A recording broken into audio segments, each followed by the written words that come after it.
Welcome back. After such a tough week last week trying to track Ian in the tropics, you can almost just take a sigh of relief this week with the forecast. Right, and it's just in time for the fair too. Of course, that begins on Thursday, and this year the fair is actually going to feel a little fall-like, believe it or not. For once. I know. It means for the next 5 years, we're not going to be looking at the same thing because we know how it goes. As Wanya said this morning, it's either blazing hot or there's a hurricane coming through. But yeah, not this year. We're going to be looking at 70s and 80s, it looks like. Here's a live look over downtown. It is actually overcast right now. We've got clouds off to the east here. You can kind of see that in the temperatures where we don't have clouds, a little closer to 70. Where we do have clouds, a little closer to 60. 63 in Sandersville, Wrightsville, Soperton, 64 in Dublin, and 63 down in McRae at this hour. And there's the satellite picture. It's really right along Interstate 75 northwards towards Monticello and south towards Cordele, and that's slowly inching its way into central Georgia. You can also see it here on the statewide temperatures. Cooler off to the east, warmer off to the west. 71 in Rome, 70 in Atlanta. How about 61 still in Blairsville? They got close to the 30s this morning. I think they got down to about 42 or 41 was the coolest I saw.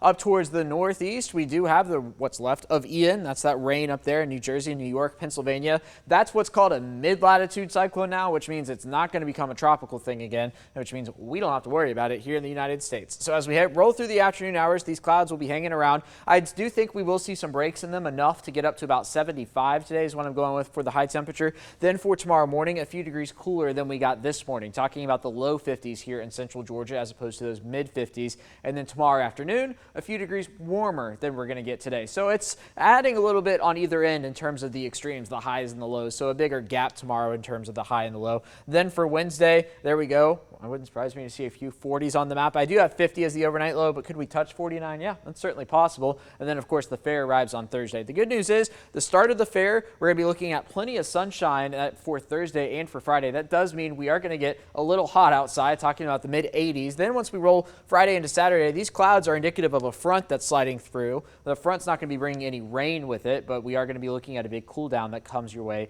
beginning on the weekend. So starting at 75 today, at 85 by the time we get to Friday. Each day in between is somewhere in between. Where the air is also going to be very dry as well, not looking at any humidity across central Georgia. Some welcome news there. And speaking of dry and cool, yeah, how about September? 18 below average days when all was said and done, including that last stretch. But look at the 22nd and 23rd, 98 to 80. It was an 18-degree temperature swing. It's just crazy to me. 75 is the high temperature for today. Mostly sunny skies, a few afternoon clouds as we're seeing right now. And then for tomorrow, how about 77, 80 there on Wednesday. Sunshine all the way through. Here comes that cool dry front Friday into Saturday.